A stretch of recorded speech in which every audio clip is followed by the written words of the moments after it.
When Evelyn woke up that morning, she expected it to be just another quiet day in her modest neighborhood, tending to her home as she had done for years. But little did she know, this day would turn her life upside down. As Evelyn was preparing for her morning routine, an unexpected knock on the door shattered the peace. What happened next would push her to the limits of disbelief. A SWAT team stormed her home, guns drawn, convinced they were raiding a criminal hideout. But they were wrong, terribly wrong. And what no one could have foreseen was how deeply this mistake would scar Evelyn, both emotionally and physically. As the truth unraveled, the community was left grappling with a disturbing reality, one that would not only change Evelyn's life but also force the entire town to reflect on their own prejudices. Before we dive into this shocking and emotional story, let us know in the comments where you're watching from today. If you're ready to join Evelyn on her powerful journey, don't forget to hit that subscribe button. The morning sun painted golden streaks across Evelyn Harris's garden, where rows of tomatoes and bell peppers stretched toward the light. At 72, she moved with the deliberate grace of someone who had learned to savor life's quiet moments. Her weathered hands, marked by decades of nurturing both plants and family, gently pulled weeds from around her prized heirloom tomatoes. "Good morning, Miss Evelyn," called out Marcus, the teenage boy from next door, as he wheeled his bike past her white picket fence. "Those tomatoes looking good." Evelyn straightened up slowly, pushing her wide-brimmed gardening hat back from her face. "Morning, sweet boy. Tell your mama I'll have some ready for her pasta sauce next week." This was how most mornings began on Cedar Street, where Evelyn had lived for the past 45 years. The neighborhood had changed around her, but she remained a constant presence, as reliable as the sunrise. Her modest two-story house, with its pale yellow siding and carefully tended flower beds, stood as a testament to decades of love and care. Inside, photographs lined the walls. Her late husband James in his postal worker uniform, their son Greg graduating college, and her 3 grandchildren at various ages. The newest addition showed her youngest granddaughter, Lily, missing her front teeth in a gap-toothed grin at her 7th birthday party last month. Evelyn followed her morning routine with practiced ease. After gardening came breakfast, steel-cut oats with honey and the bananas she kept perfectly ripened on her windowsill. As she ate at her kitchen table, she filled out the daily crossword puzzle, a habit she'd maintained since James passed 5 years ago. For letters for morning moisture, she muttered to herself, tapping her pencil against her chin. "Do, of course."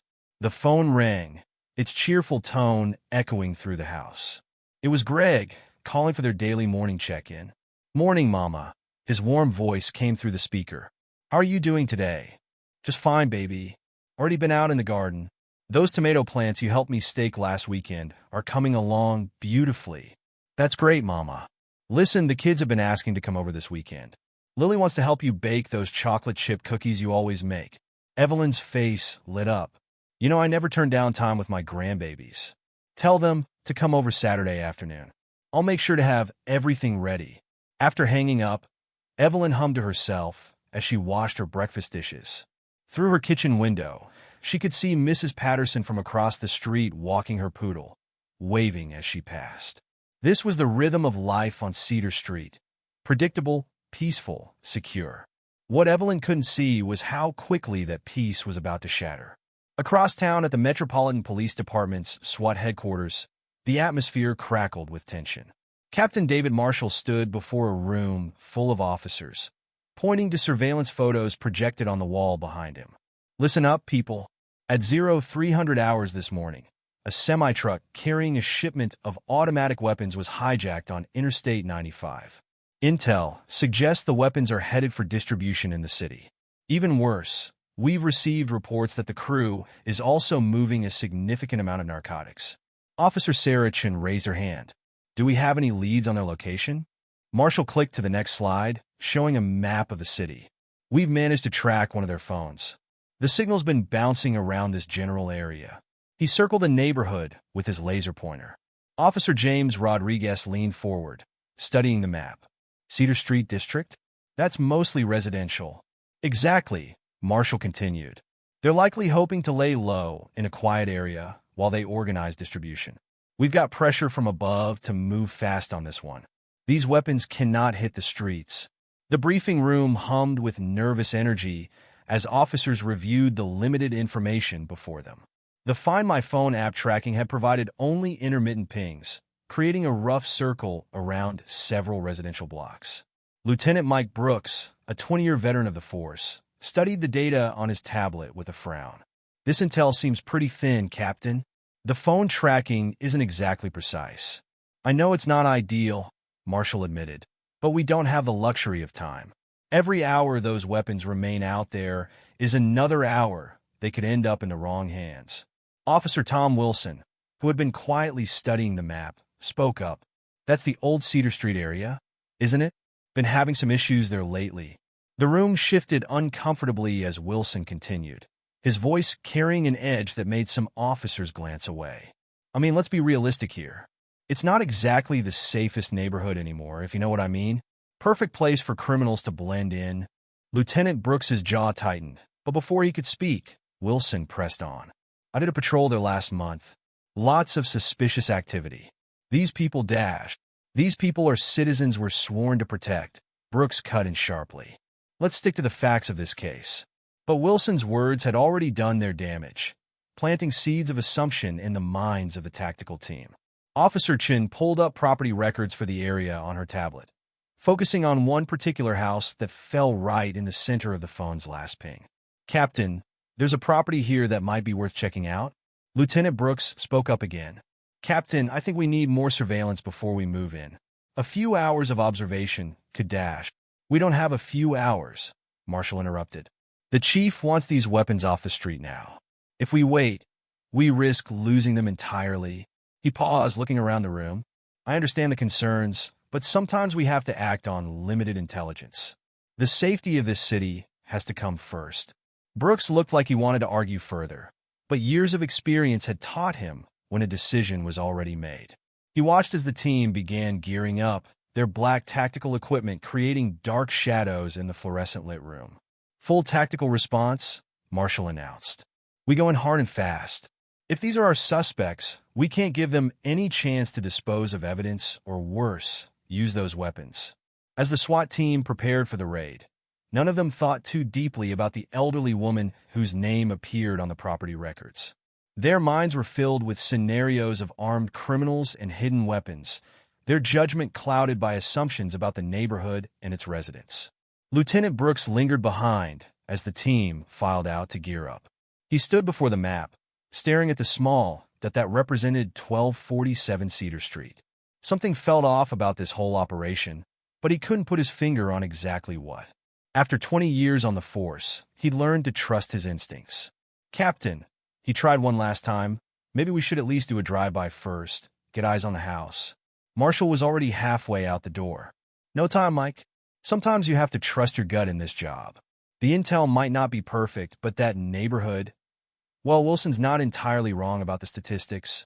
Brooks watched his superior officer leave, a heavy feeling settling in his stomach.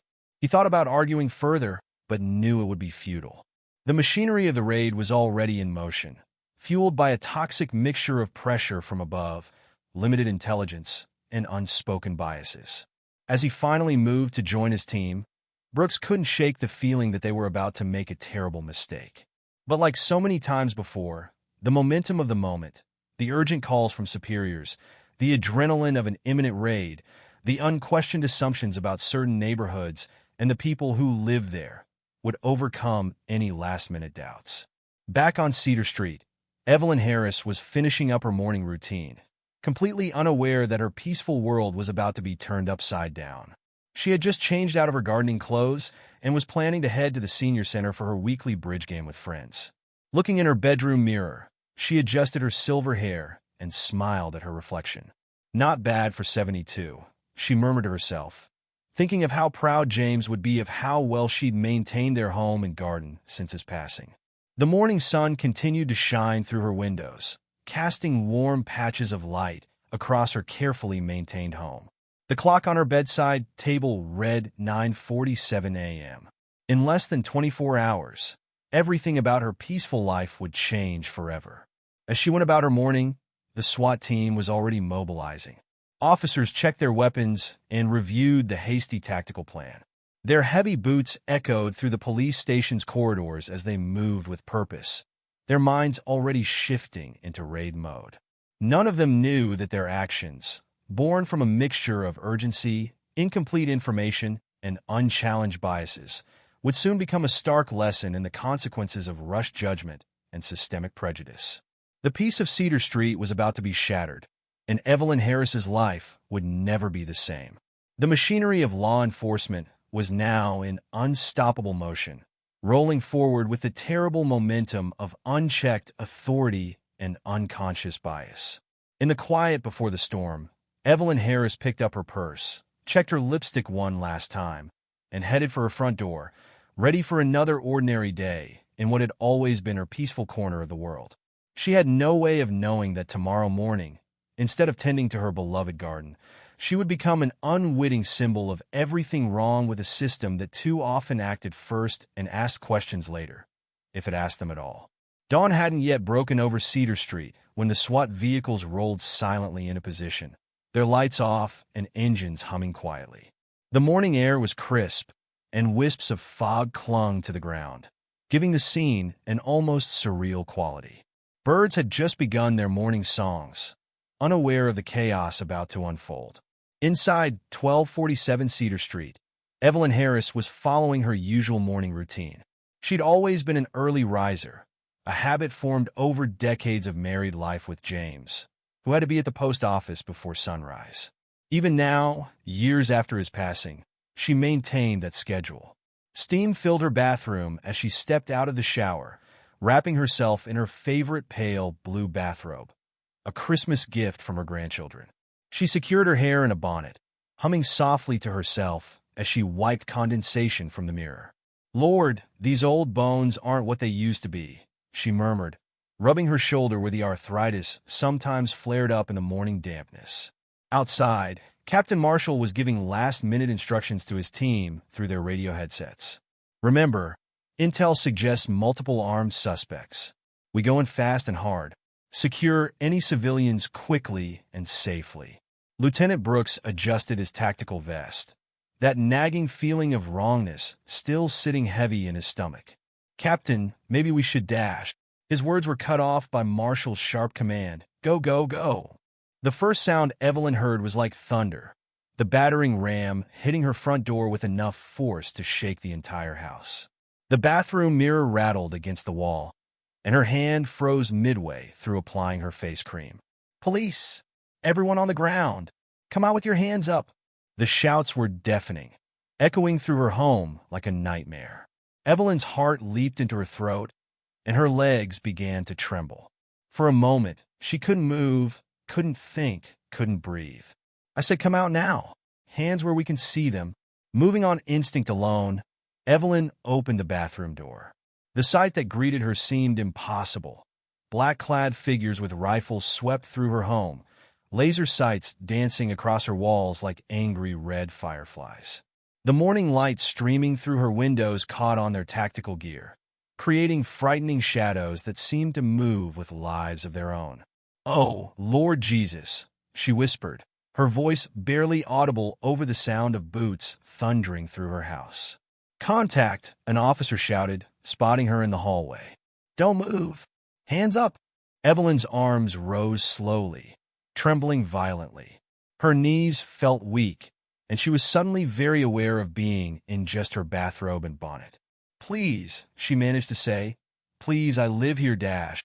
On the ground. Now." Two officers approached her with rifles raised.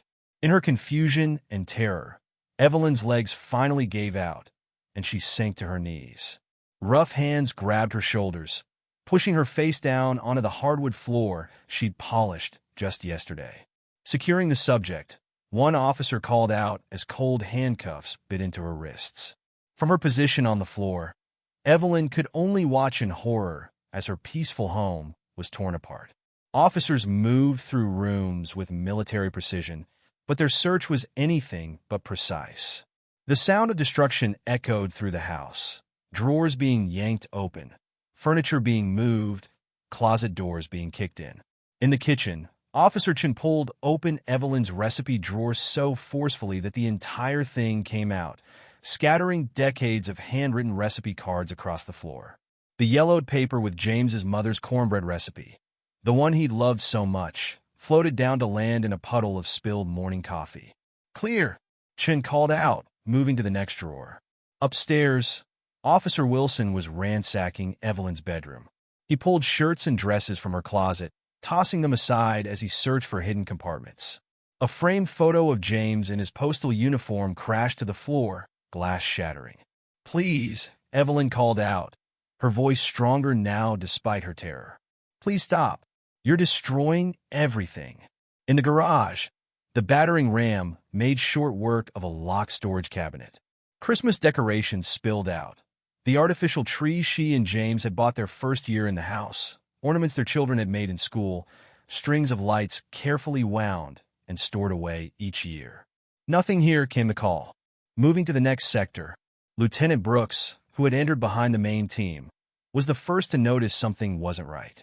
The house didn't match their intel at all. The family photos on the walls, the well-worn Bible on the coffee table, the garden tools neatly arranged by the back door. This wasn't a criminal hideout. "Call up to records," he barked into his radio. "I need an immediate verification on this address." But the search continued. In the living room, officers overturned Evelyn's sofa, sending her knitting basket flying.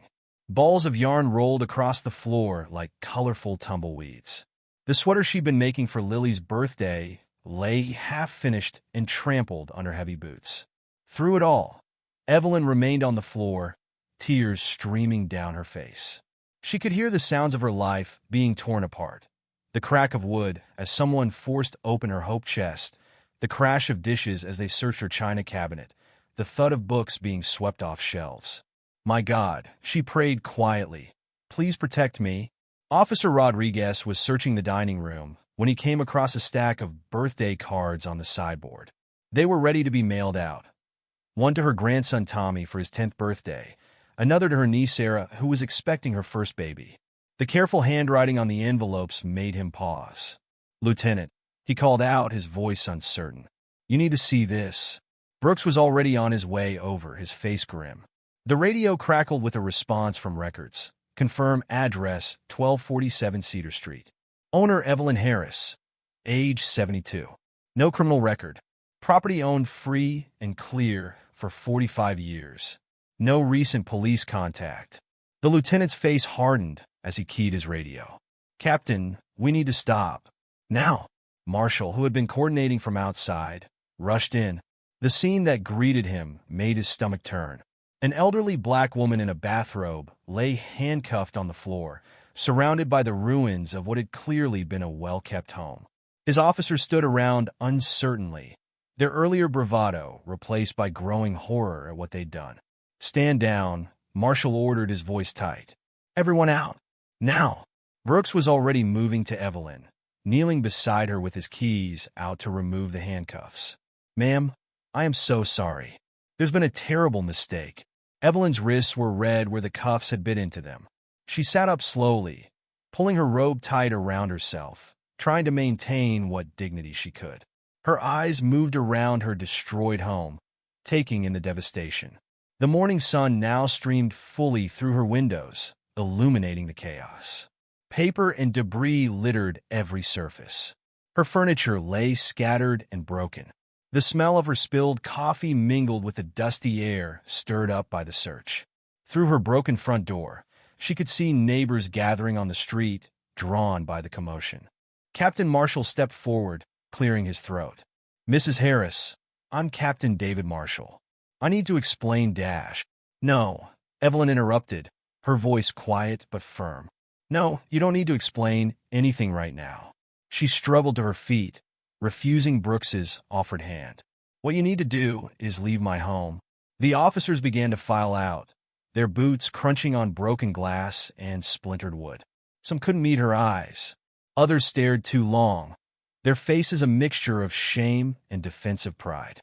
Wilson paused in the doorway. "Ma'am, we were acting on intelligence dash." "Intelligence?" Evelyn's laugh was bitter. "Look around you, young man. What kind of intelligence led you to do this to an old woman's home? What kind of intelligence had you breaking down my door before sunrise? Marshall tried again. Mrs. Harris, we had information about dangerous criminals. Do I look dangerous to you, Captain? Evelyn gestured to herself, an elderly woman in a bathrobe and bonnet, standing amid the wreckage of her home. Or did you not bother to look at all before you came charging in here? The question hung in the air, heavy with implications that made several officers shift uncomfortably. Brooks, still standing nearby, saw the truth of it written clearly on his colleagues' faces. They hadn't looked, not really. They'd seen what they expected to see, what their biases had prepared them to see. Through the broken door, Evelyn could hear her neighbors' voices growing louder, angry. Mrs. Patterson was on her phone, presumably calling the media. Marcus's mother was trying to hold him back as he shouted at the officers leaving the house. The morning birds had stopped singing. We'll have someone come to secure your door, Marshall offered weakly. And of course, the department will pay for any damages. Any damages? Evelyn's voice cracked as she bent to pick up the shattered picture of James. Can you pay for this? Can you repair 45 years of memories? Can you give me back the feeling of being safe in my own home? The questions remained unanswered as the last officers filed out. The SWAT team that had arrived with such forceful purpose now retreated in shameful disorder. Their boots left muddy tracks across Evelyn's floor, adding one final indignity to the morning's devastation. Standing in her ruined living room, Evelyn Harris felt something shift inside her. The fear was still there, yes, but something else was growing stronger, determination. She looked around at her destroyed home, at the scattered remnants of her peaceful life, and made a decision. This isn't right, she whispered to James's broken picture. And it isn't over. Outside, the sun had fully risen on Cedar Street. Neighbors gathered in clusters, taking pictures with their phones, comforting each other, and watching with hard eyes as the SWAT team packed up their gear. The morning that had started with such violence was giving way to something else. The slow-burning anger of a community that had seen this story too many times before. Lieutenant Brooks was the last to leave. He paused at what remained of Evelyn's door, looking back at the proud woman standing amid the chaos his team had created. Mrs. Harris, he said softly, I truly am sorry. Evelyn met his eyes steadily. Being sorry isn't enough, Lieutenant. Not anymore. As the SWAT vehicles pulled away, leaving tire marks on her carefully tended lawn, Evelyn Harris stood in her doorway. Her neighbors were already moving toward her house, bringing brooms and trash bags, ready to help clean up the physical damage. But they all knew some things couldn't be swept away so easily. The morning peace of Cedar Street had been shattered, replaced by something harder and more determined. In the coming days, weeks, and months, the ripples from this morning would spread far beyond this quiet neighborhood. But for now, Evelyn Harris simply stood in her broken doorway, holding the shattered picture of her late husband, and let the tears fall freely down her face. The birds, gradually returning to their morning songs, were the only witnesses to her quiet promise. This will not stand, James. This will not stand. As the last police vehicle pulled away from Cedar Street, the morning sun illuminated the full extent of the devastation left behind. Evelyn Harris stood motionless on her front porch, still clutching James's broken picture frame, the glass fragments catching the light like fallen stars. Her bathrobe, now dirty from being forced to the ground, hung loosely around her trembling frame. Mrs. Patterson approached cautiously, her phone still recording. Evelyn, honey, let me call your son. Evelyn barely heard her. Her eyes were fixed on her garden, where heavy boots had trampled her beloved tomato plants. The stake she and Greg had carefully placed last weekend lay broken and scattered. Somehow, this small destruction broke something loose inside her. My garden, she whispered, her voice cracking. James loved that garden. Her neighbors had gathered on her lawn, their faces a mixture of anger and concern. Marcus's mother, Sandra, was already on her phone calling Greg. Others were taking pictures of the damage, documenting everything. But Evelyn barely registered their presence. Inside her mind, the morning's events played on an endless loop, the thunderous crash of her door being broken down, the terrifying sight of armed men flooding into her home, the cold bite of handcuffs on her wrists. Her hands wouldn't stop shaking. I should clean up, she muttered, turning toward her broken door. But as she stepped into her home, the sight of the destruction stopped her cold. Her neat, orderly world had been transformed into chaos. Family photos lay scattered and broken across the floor. The coffee table where she did her morning crossword puzzles was overturned. Her knitting, the sweater she'd been making for Lily, lay trampled and dirty. The sound of tires screeching on pavement made her jump violently. It was just a passing car, but her heart raced as if the SWAT team was returning. She pressed a hand to her chest, trying to steady her breathing. "Mama? Mama?" Greg's voice cut through her daze. He must have broken every speed limit to get there so quickly. She turned to see him running up her front walk, his face twisted with worry and anger. "Oh, Mama," he breathed, taking in her appearance, the bathrobe, the bonnet askew on her head, the lost look in her eyes. "What did they do to you?" The sight of her son, her baby boy who had grown into such a strong man, finally broke the dam. Evelyn's legs gave out, and Greg caught her as she collapsed, sobbing. "They just came in, baby," she cried into his shoulder. "They just came in like I was nothing. Like I was nobody." Greg held his mother tightly, his own tears falling into her silver hair. Over her shoulder, he surveyed the destruction of his childhood home. The place where he'd learned to walk, where he'd done his homework, where his own children now came to visit their grandmother. All of it violated in the name of law enforcement. "It's okay, Mama," he soothed, but they both knew it wasn't okay. Nothing about this was okay. The next few days passed in a blur of activity around Evelyn, but she moved through it like a ghost. Neighbors and church members brought food she couldn't eat. Friends called with sympathy she couldn't process. Her grandchildren were kept away, Greg deciding they shouldn't see their grandmother in this state. Night brought its own terrors. Every creak of the house, every distant siren sent her heart racing. The temporary plywood covering her broken door seemed to mock her with its presence. Even after the locksmith installed new locks, she checked them compulsively 3 or 4 times before trying to sleep. But sleep rarely came. When it did, it was filled with nightmares. Masked men breaking down her door, rough hands forcing her to the ground, the sound of her home being torn apart. She would wake gasping, tangled in sweat-soaked sheets, reaching instinctively for James's side of the bed only to find it empty. During the day, she jumped at every unexpected sound. The slam of a car door sent her into panic. The sight of a police car patrolling the neighborhood made her hands shake so badly she had to sit down.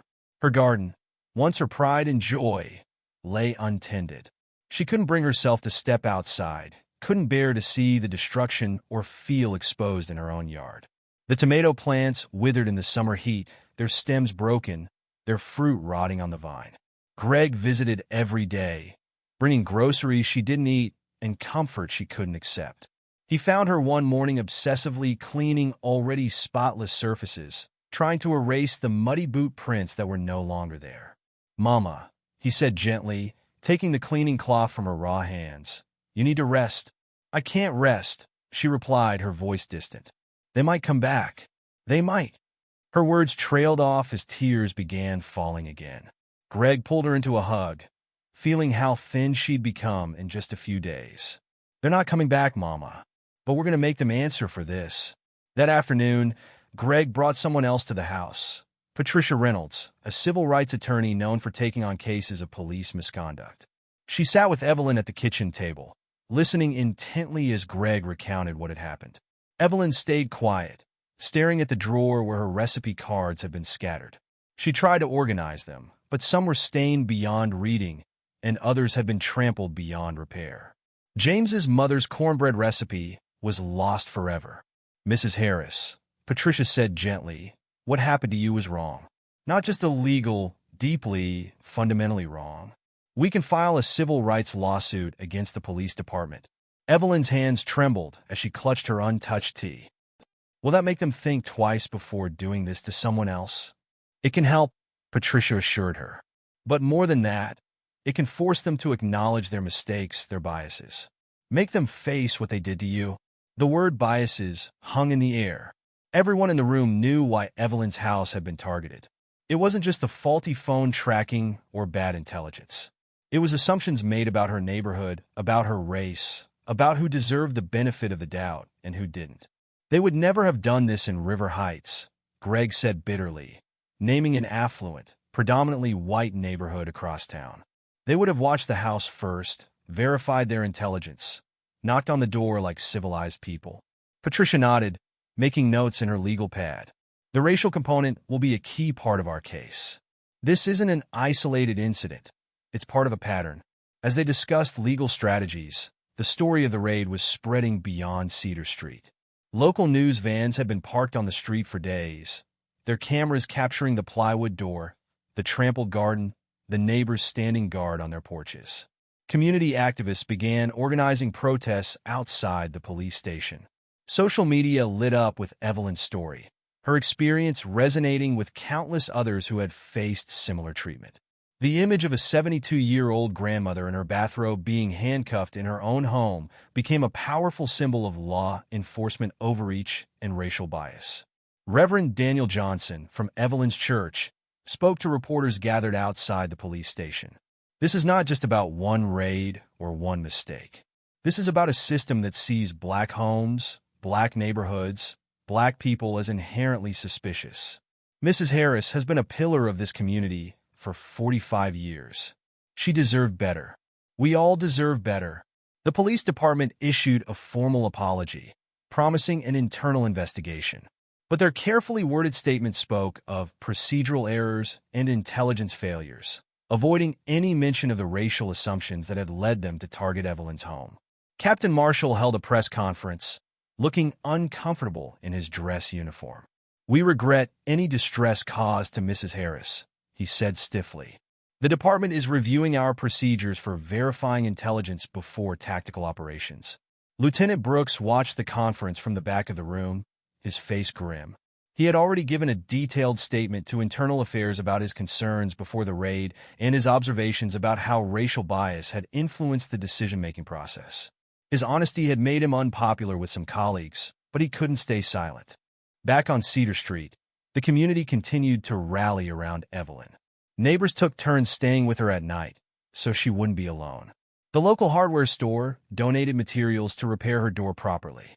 A group of teenage boys, led by Marcus, worked to restore her garden, carefully replanting what could be saved. But the woman who had once been the heart of the neighborhood was changed. The Evelyn who had shared recipes and gardening tips, who had hosted bridge games and baked cookies for the neighborhood children, seemed to have retreated deep inside herself. One evening, as Greg was helping her sort through broken photos and keepsakes, Evelyn found herself staring at a picture of James in his postal uniform. "You know what he always said about wearing that uniform?" she asked quietly. "He said it made him proud because it meant he was serving his community. He believed in service, in doing right by people." She touched the photo gently. "What would he think of how they served our community that morning?" Greg put down the box he was holding and sat beside his mother. "He'd be proud of you, Mama. Proud that you're standing up, that you're fighting back." Evelyn nodded slowly, her fingers still tracing James's face in the photograph. "Sometimes I think about other people this has happened to. Other mothers, grandmothers. People who maybe didn't have family to help them, or lawyers to fight for them." She straightened her shoulders slightly. "Maybe that's why this happened to me. Maybe I'm supposed to speak up for them too." As the sun set on another day in the aftermath of the raid, Evelyn sat on her porch for the first time since that morning. Her teacup trembled slightly in her hands when a car drove by, but she forced herself to stay seated. In her garden, the newly planted tomatoes stood straight and strong, their stakes firmly in place. Patricia Reynolds was building a strong case, documenting every aspect of the raid and its aftermath. The physical damage to the house, the emotional trauma, the racial profiling. It was all coming together into a powerful indictment of police practices. But for Evelyn, sitting on her porch watching the sunset, this was about more than money or legal victories. It was about reclaiming her sense of safety, her dignity, her place in the world. It was about ensuring that no other grandmother would have to experience what she had experienced. As darkness fell on Cedar Street, Evelyn finally rose to go inside. Her hands shook as she checked the locks. Once, twice, 3 times. But as she passed the wall of family photos, now partially repaired and rehung, she paused.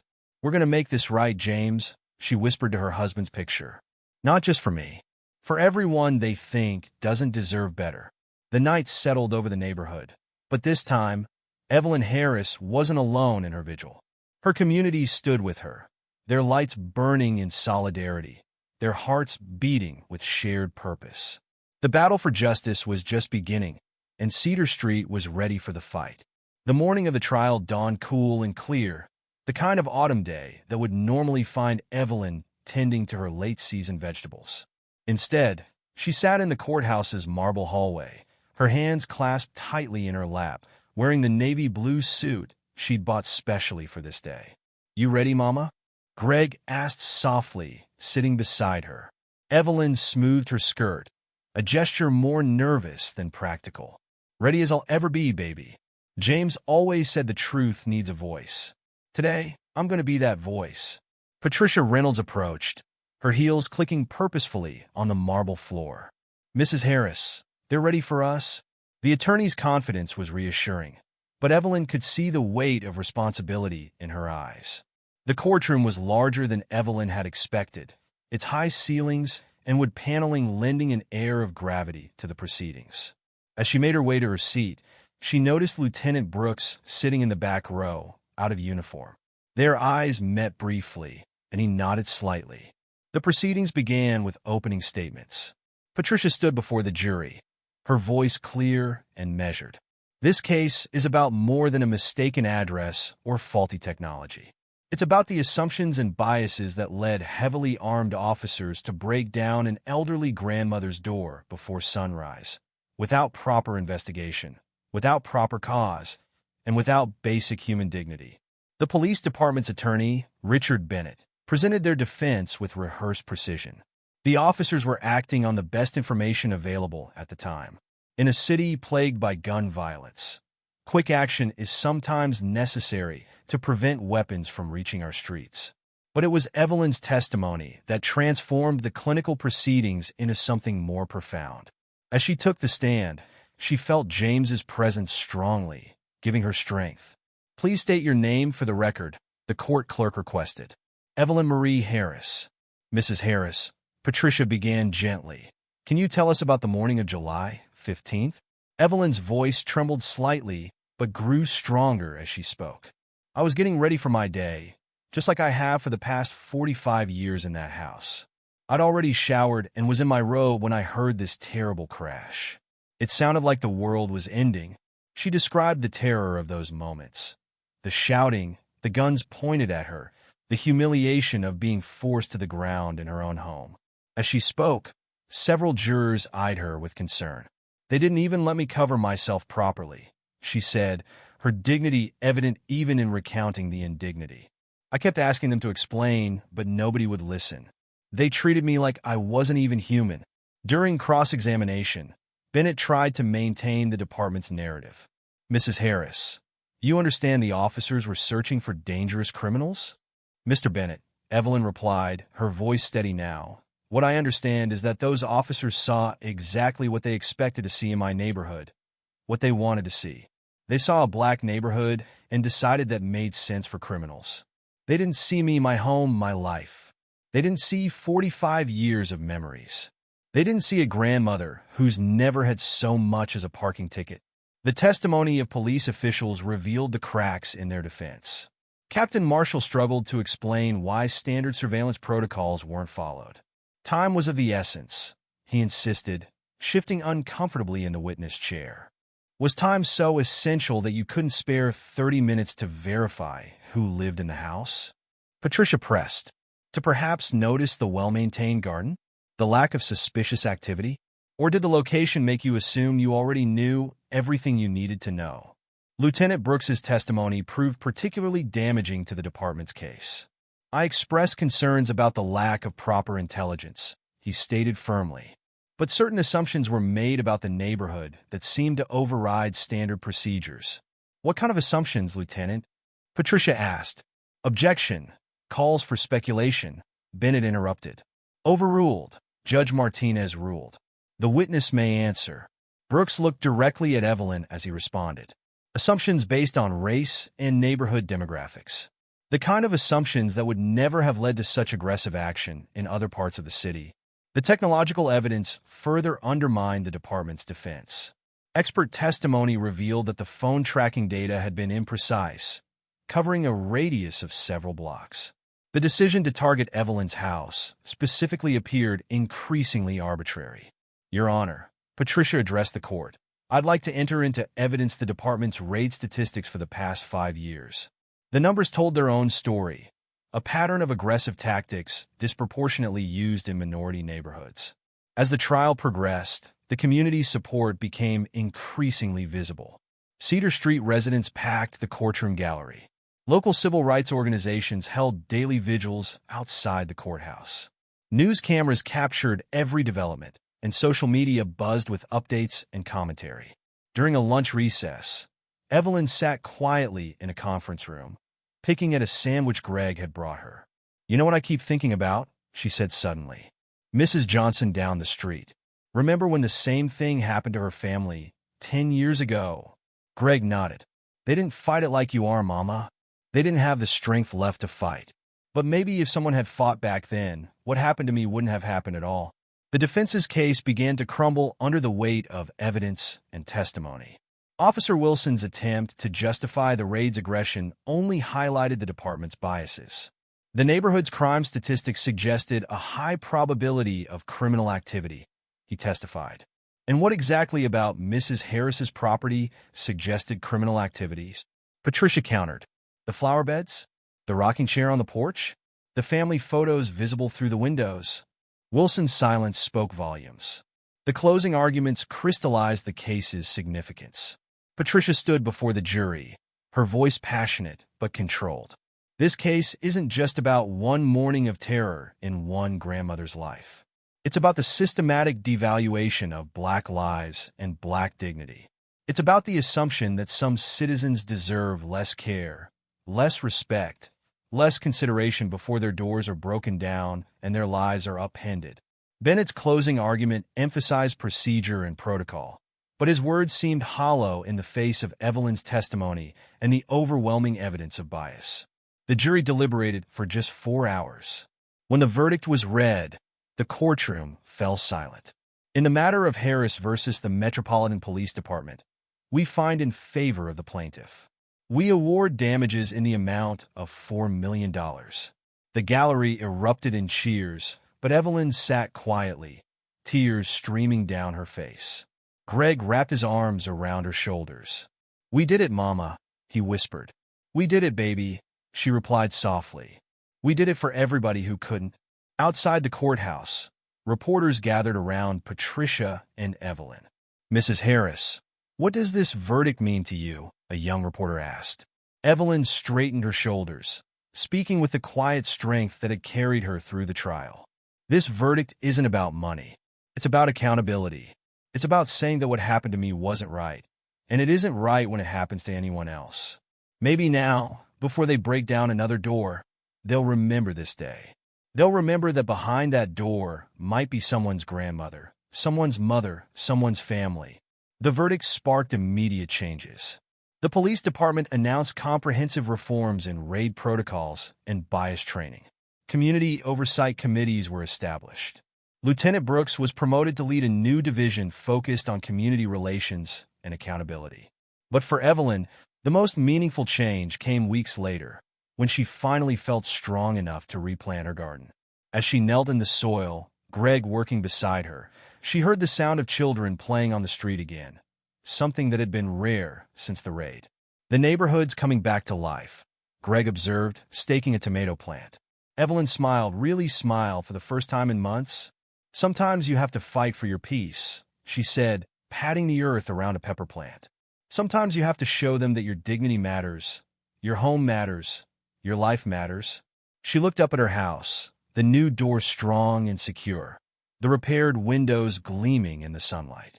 The scars of that terrible morning would always be there, but they had become marks of triumph rather than trauma. That evening, As the sun set over Cedar Street, Evelyn sat on her porch, a cup of tea in her hands. Mrs. Patterson waved as she walked her poodle. Marcus rode by on his bike, calling out a cheerful greeting. The daily rhythms of the neighborhood were returning, but something fundamental had changed. The community stood taller now, knowing they had fought and won. They had shown that justice was possible, that their voices mattered, that their lives mattered. Evelyn touched the wedding ring she still wore, thinking of James. "We did it, honey," she whispered. "We showed them that even a grandmother can change the world, one garden, one courtroom, one truth at a time." The stars began to appear in the darkening sky. And for the first time since that terrible morning, Evelyn didn't feel the need to check her locks 3 times before bed. She had reclaimed not just her sense of security, but her dignity and her voice. And in doing so, she had helped pave the way for others to do the same. As she finally rose to go inside, she paused to look at her newly replanted garden. The young plants stood straight and strong, reaching toward tomorrow's sun. Like her community, like her spirit, they would grow back stronger than before. The story of Cedar Street and Evelyn Harris would be remembered not just as a tale of injustice, but as a testament to the power of standing up, speaking out, and fighting for change. The porch light cast a warm glow on her garden as she turned to go inside, secure in the knowledge that her fight had meant something, had changed something.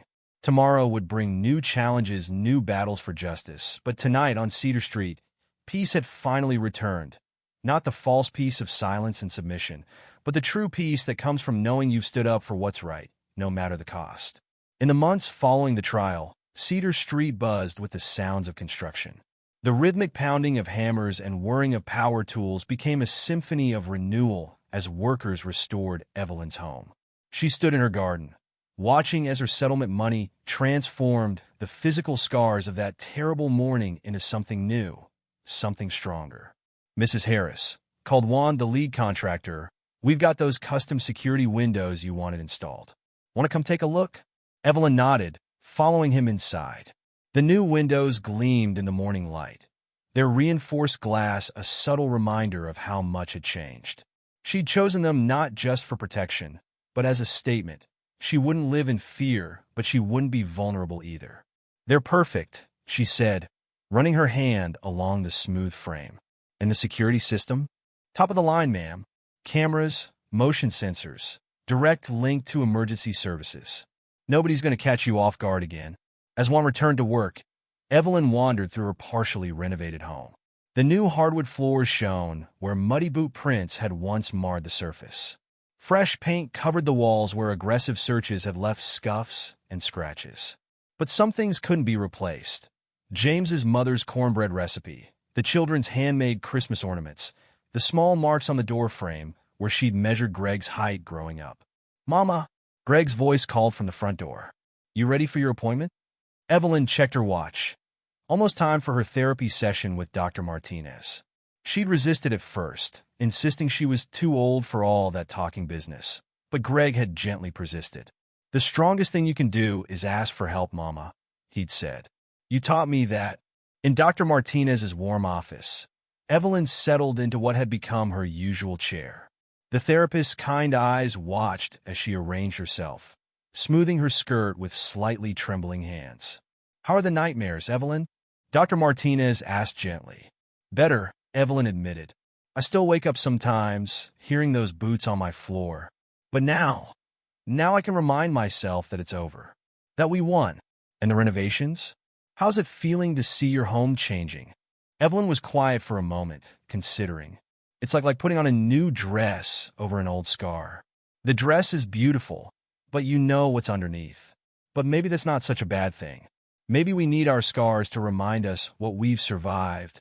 After her session, Evelyn met with Patricia Reynolds at a small cafe near the courthouse.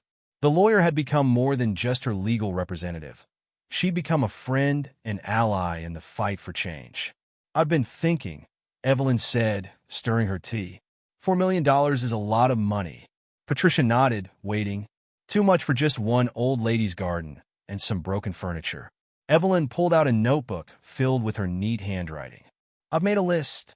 The list detailed organizations and causes. legal defense funds for victims of police misconduct, community programs for at-risk youth, scholarships for minority students pursuing law degrees, support services for families affected by police violence. I want to split the money, Evelyn explained. Keep enough to fix my home and make sure my grandkids can go to college, but the rest needs to work for change. Patricia reviewed the list, impressed by the thought and detail Evelyn had put into it. This could help a lot of people, Mrs. Harris. That's the point, isn't it? To make sure what happened to me serves some greater purpose. Over the next few months, Evelyn's vision began to take shape. She established the Cedar Street Justice Initiative, a foundation dedicated to promoting police reform and supporting victims of law enforcement misconduct. The foundation's first office opened in a renovated storefront just down the street from her home. "Why Cedar Street?" a reporter asked at the opening ceremony. Evelyn smiled, standing proud in front of the new building. "Because every street should be like Cedar Street, a place where neighbors look out for each other, where injustice against one is injustice against all." The foundation's work began immediately. They provided emergency housing for families displaced by wrongful raids, funded legal representation for victims of police misconduct, and supported community programs aimed at building bridges between law enforcement and minority neighborhoods. Lieutenant Brooks, now Captain Brooks, became an unexpected ally.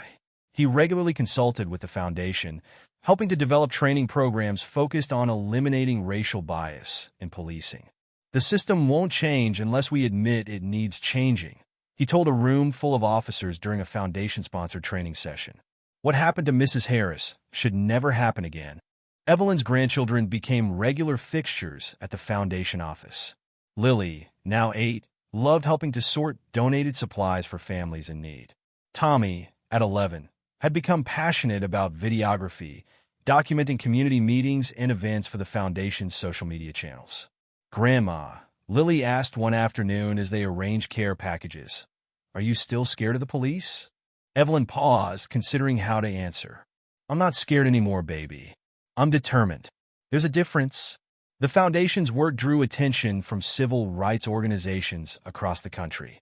Evelyn found herself speaking at rallies and conferences, sharing her story and vision for change. Her quiet strength and dignified determination resonated with audiences everywhere. At one such event in Washington, D.C., she addressed a crowd of thousands. "I stand before you not just as a victim, but as a witness. A witness to what happens when we let fear and bias guide our actions, but also a witness to what's possible when we stand up, speak out, and demand better. My garden was destroyed that morning, but from that destruction, new seeds of justice have grown." Back home, Evelyn's garden had indeed grown back stronger than ever. She'd expanded it, creating a community space where neighborhood children could learn about growing food and tending the earth. The garden became a symbol of resilience, its abundance shared with families affected by similar raids and injustices. One warm evening, as she sat on her porch watching young Marcus teach a group of children how to stake tomato plants, Mrs. Patterson joined her with 2 glasses of lemonade. "Did you ever think," Mrs. Patterson asked, "that morning would lead to all this?" Evelyn accepted the lemonade, smiling as she watched the children work. "You know, when James was alive, he always said everything happens for a reason.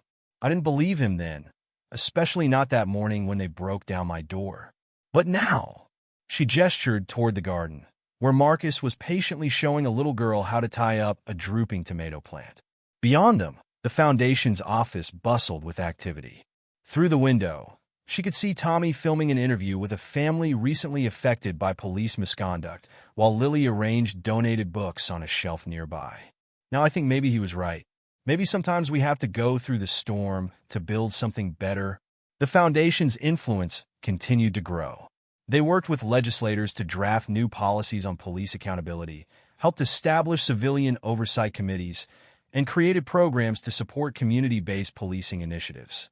Evelyn's story became a case study in police reform courses at local academies. On the first anniversary of the raid, Cedar Street hosted a community celebration of change. The street was closed to traffic, filled instead with tables of food, music, and displays showcasing the foundation's work. Police officers, including Captain Brooks, mingled with residents, sharing meals and conversations. Evelyn watched it all from her porch, her heart full.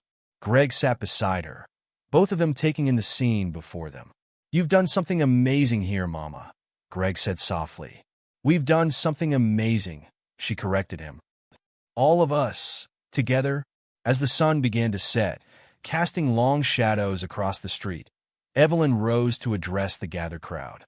The chatter died down as she stepped to the microphone, her silver hair catching the evening light.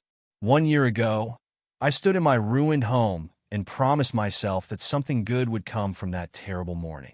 Looking around today, I see that promise fulfilled in ways I never imagined." She gestured to the diverse crowd before her: residents, police officers, activists, and families who'd been helped by the foundation. "We've turned pain into purpose, fear into determination, and anger into action. But our work isn't done. As long as there are doors being broken down unjustly, as long as there are communities living in fear of those sworn to protect them, as long as there are grandmothers being handcuffed in their bathrobes, our work continues." The crowd cheered, and Evelyn felt tears in her eyes as she watched her grandchildren release dozens of butterflies into the evening air, a symbol of transformation and hope. Later that night, after the crowds had gone home and Cedar Street had returned to its usual quiet, Evelyn sat in her garden. The security lights cast a soft glow over her flowers and vegetables, and the new camera system kept its silent watch. But she wasn't thinking about security or surveillance. She was thinking about James and what he would say if he could see all this. She reached out to touch a tomato plant, its fruit heavy and ripe in the evening air. "You were right, old man," she whispered. "Everything does happen for a reason. And sometimes that reason is bigger than we can imagine." A police car drove slowly past her house, a routine patrol. But instead of triggering fear, it reminded Evelyn of how far things had come. The officer behind the wheel waved, and she waved back, both acknowledging the change that had taken root in their community. Inside her house, the walls now held new photos alongside the old. Pictures of foundation events, news clippings about police reform victories, and snapshots of families they'd helped. Among them hung a simple frame containing the first dollar bill donated to the Cedar Street Justice Initiative, alongside a handwritten note that read, "From tragedy comes transformation." As Evelyn finally rose to go inside, she paused at her front door, the same door that had been broken down that terrible morning. Now it stood strong and secure, but it was no longer just an entrance to her home. It had become a symbol of something much larger, a doorway to change, to justice, to hope. She touched the door frame gently, feeling the smooth wood beneath her fingers. The security system blinked its quiet reassurance, and through her window, she could see the lights of other homes on Cedar Street, each one a testament to a community that had refused to be broken. "Good night, James," she whispered as she stepped inside. "We did it, honey. We really did it." The door closed softly behind her, its lock clicking with a sound that no longer brought fear, but rather the quiet satisfaction of knowing that sometimes the most powerful changes grow from the deepest wounds. On Cedar Street, those changes had taken root and flourished, spreading hope like seeds in the wind, promising a harvest of justice for generations to come. Evelyn's story is a powerful reminder that true resilience isn't just about enduring life's injustices, but about standing strong in the face of fear and reclaiming your dignity, no matter the cost. How would you have felt if you were in Evelyn's shoes, waking up to such a shocking violation in the safety of your own home? Have you ever faced a situation where you had to fight for what was right, even when no one seemed to be listening? Let us know in the comments below. And if Evelyn's journey moved you, be sure to hit that subscribe button so you never miss more inspiring and emotional stories like this one.